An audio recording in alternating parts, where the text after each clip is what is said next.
And I mean, it miraculously hit me. Oh, wait, I deserve better. And it sounds silly, but, you have to internalize that. And that was really the start of my journey. It really was. I mean, that makes a lot of sense because it's far easier for people who have the tendency towards people pleasing and wanting the best for other people. It's easier to see it in someone else and in their situation than it is to see it in our own. Welcome to the Covert Narcissism Podcast. I'm your host, Renee Swanson. I'm Renee Swanson, your host of the Covert Narcissism Podcast.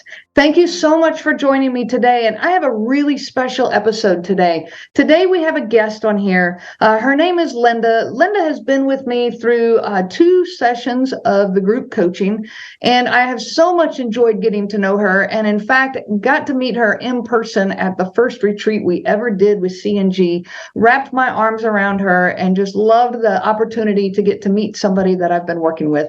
So Linda, thank you so much for joining us today. Oh, you're welcome. Thank you for having me. Yeah, my pleasure. So, Linda, I'd love for you to introduce yourself to the group.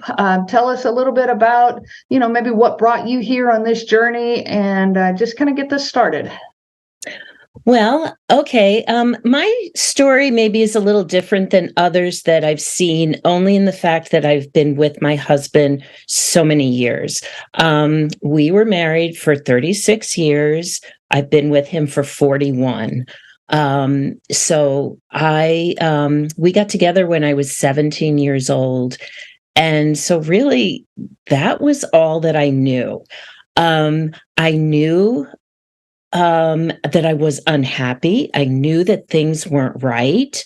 But I didn't know what it was. I didn't know why we couldn't fix things. Until I started researching, and, narcissism came up, but it didn't quite fit what I was reading, didn't quite fit my marriage.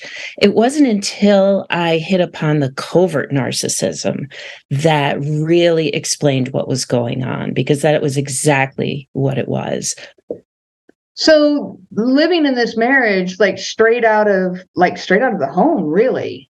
You were in this relationship for a long time, and so I imagine trying to make sense out of this was tough. It was. I read an awful lot of books. I looked for any resource I could find. We actually were in couples counseling for 10 years. That's a long time. And it is a long time. But, covert narcissism is tricky because it's not very blatant. Mm-hmm. So the things that I talked about didn't sound like a big deal, but if you took the whole picture, it was. And it was not recognized by any of the therapists we saw. So I felt like I was stuck in that future faking, because he kept telling me, oh, now I understand, or, oh, now I'm going to really try. And so I wanted it to work. So I kept believing that. And there's a lot of people that experience that you want it to work. And there's nothing wrong with wanting it to work. Of course we want it to work. But when you're constantly looping right back to the same problems over and over and over, at some point you have to face reality and start seeing this for what it is. Absolutely. And the thing that really changed my whole perspective was online group support. Okay. Because I heard other people in, maybe different circumstances than mine, but I was thinking to myself, oh, that person deserves better. Oh, that person deserves better. And I mean, it miraculously hit me. Oh, wait, I deserve better. And it sounds silly, but, you have to internalize that.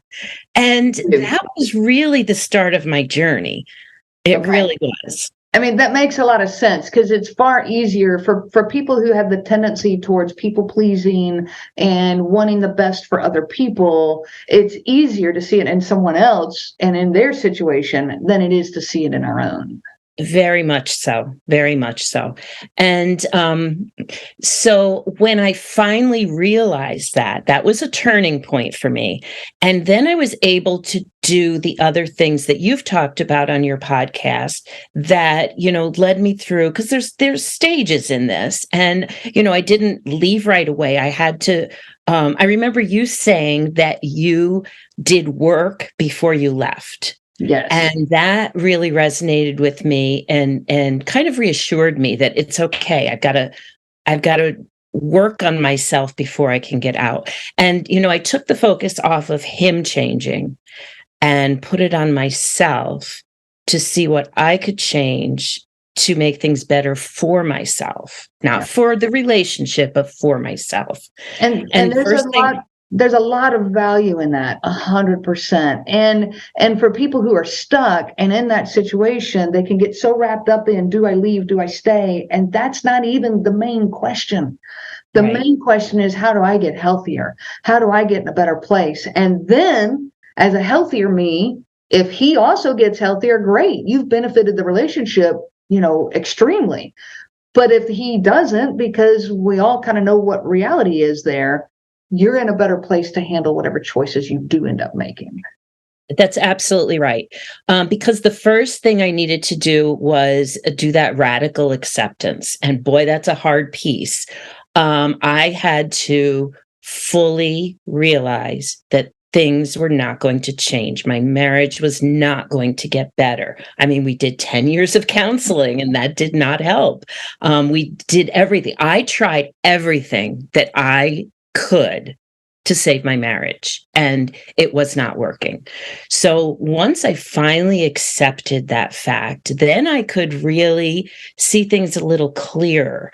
I could see, because I wasn't trying to make things better between us, I could really observe what was happening, and I could see the patterns of what was going on. And it gave me emotional space, emotional distance. And that really helped because I wasn't reacting to him as much. I wasn't invested as much, which really showed me and gave me more evidence. Okay, do I want to spend the rest of my life like this, or do I not? Mm-hmm. And that really helped me. It helped me tremendously. Your group coaching sessions were phenomenal. Being with the same group of people, like you said, we did two different groups together. Those people, we formed such a bond where we supported one another. We cheered on one another. We cried with one another. It really, really helped. And one of your exercises that you had us do was write a letter from your 80-year-old self to you right now. And that was so powerful to me because of my age. I was 58 at the time. I'm almost 59. And I thought, I'm too old to change things. I'm too old. This is my life and I'll just accept it. But when I wrote that letter, I realized how much time I potentially still had in my life. Mm-hmm. And I thought, wow, do I really want to spend 20, 25, 30 years in this same spot? I realized, no, I didn't. Mm-hmm. And even though it was scary, I realized I needed to make changes. And I bought myself a bracelet that said brave. And I wore that this entire year because it said that being brave means that you're afraid, but you do it anyway. Mm-hmm. And I had to stick with that because I was very afraid. Fear really kept me in that marriage too. And I realized, okay, I need to do little steps that I'm afraid of, but I'll do. Mm-hmm. And those little steps eventually leads to big change. Yeah. Yeah. The little steps are so much easier to handle than these massively big steps that people, if somebody is in your situation and they're looking at the whole picture of what a separation or a divorce or independence would look like, it's terrifying. It's absolutely terrifying. And I understand that, even for me and where I was at that point in my life when I was kind of trying to face this, and I was in my mid 40s, and it was still absolutely terrifying. But the little baby steps I could do, and do the little baby steps. And then if some of the bigger steps ended up happening, then they happened. But regardless, I had to take some of the steps to get myself in a better place. So one of the steps that I needed to do was to help myself become more independent, because like I said, I was 17 when I met him. I moved from my parents' home to my marriage home. So I was never on my own ever. And so I did little things that turned into big things to foster my independence. It started small. I got my oil changed on my car for the first time by myself. I ended up buying a car all by myself. And these little steps just gave me the confidence to see that I could do these things. And it led to me buying a house all by myself. And now I live in my own home by myself with my pets, and I'm loving it. I couldn't have gotten here though without those small steps. Yeah. It's like you said, it was too big a jump. I needed to make my own path, do these small little steps, feel like I could be independent, because I felt like I couldn't for so long.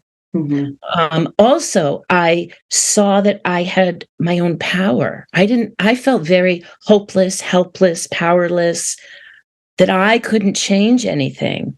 But really, I could. My power was changing myself, changing what I could do and what I did. I thought my power was supposed to change him, but that is so wrong. It's the power I have within myself to change myself and my circumstances. And that's what I did. Yeah.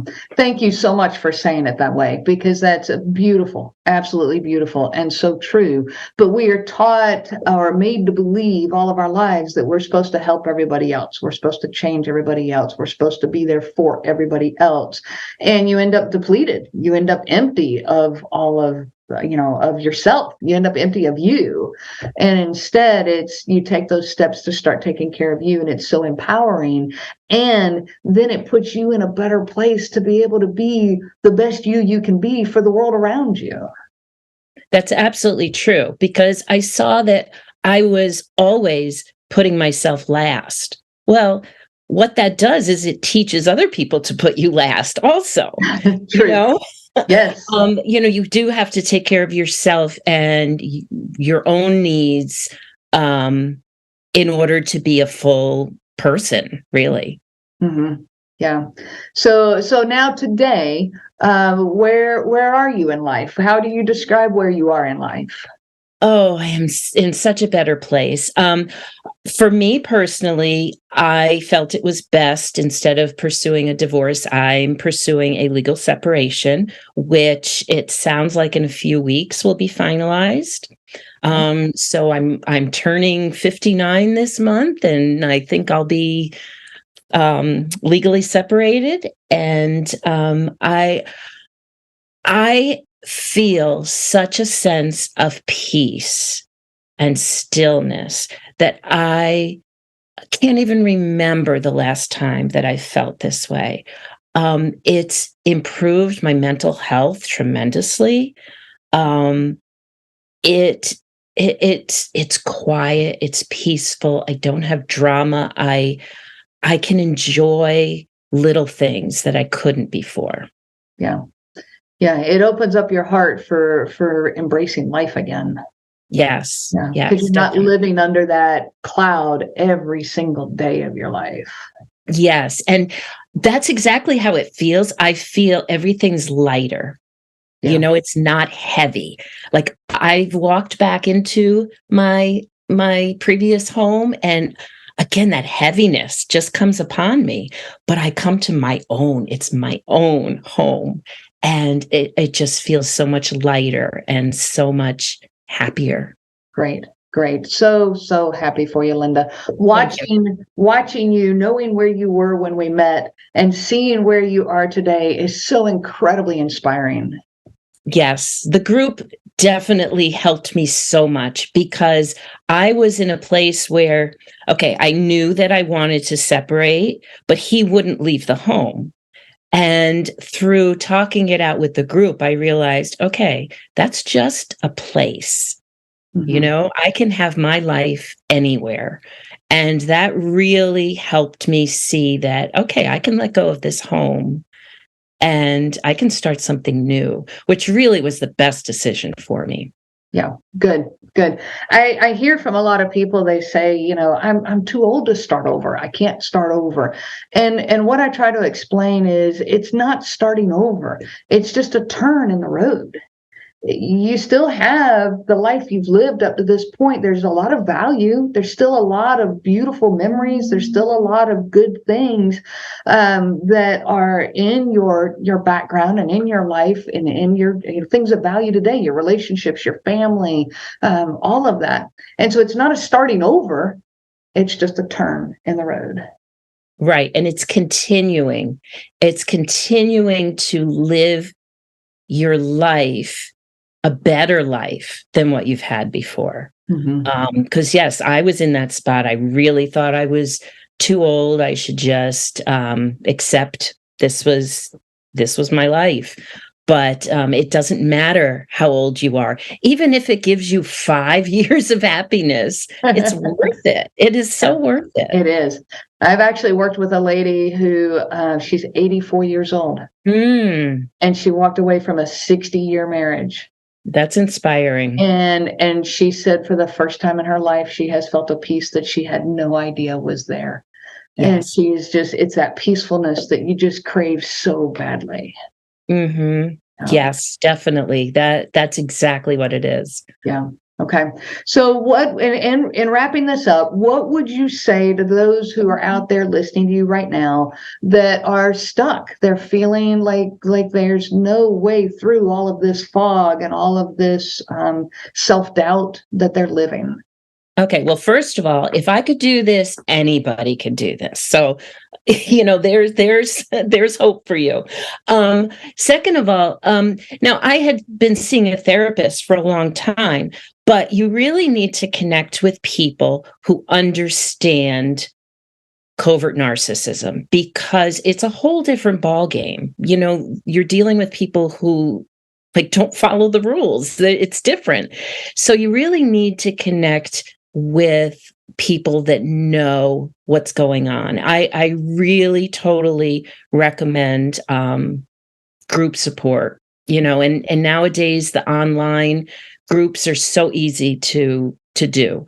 That really was pivotal in my journey. And I think that, you know, even if you're not sure what you're dealing with, what's going on, if you get into a group and you hear other people's stories and you share where you are, it brings clarity to your own thinking in your own situation. And I totally recommend that. I mean, your groups are just phenomenal. You know, with the same group of people over a period of time, I think that makes such a difference. Yeah. Well, thank you for sharing that. I know the bonds that we've been creating in these groups has been incredibly powerful. And it's just my mission to go then as a group and help our world. Like I'm one person and I can scream it from the rooftops all day long, but it's the power of the group, the community, our arms around each other that really truly makes life changes. Yes. And if I could help anybody that is in a long-term marriage and feels like they're, you know, too old, that would just really bring me a lot of happiness because then my journey has a little more meaning. That's exactly true. I have said many times that for every single person I help, it makes my journey make a little more sense. Yeah. Yeah, Yes. so I understand that. Linda, thank you so much. You're welcome. Thank you for being on here and for sharing your story. I am completely confident that this will help, my audience and inspire them to be able to make some of the changes or take some of those steps that they're maybe afraid to take. Yes. Yes. Baby steps. Baby steps. Yes. Teeny tiny baby Yep. steps. So Linda, thank you so much for joining us today. It's been a pleasure to have you on here. Thank you very much. And to my audience, thank you so much for joining us today. I wish you so much peace on your journey of healing. You have been listening to the Covert Narcissism Podcast with your host, Renee Swanson. Be sure to check out our website at www.covertnarcissism.com. There you will find many resources just for you to help you on this journey. You can also reach out to me by email at Renee, RENEE, at cnglifecoaching.com. Those letters are CNG, as in Covert Narcissism Group. I do look forward to hearing from you. I wish you so much peace on your journey of healing.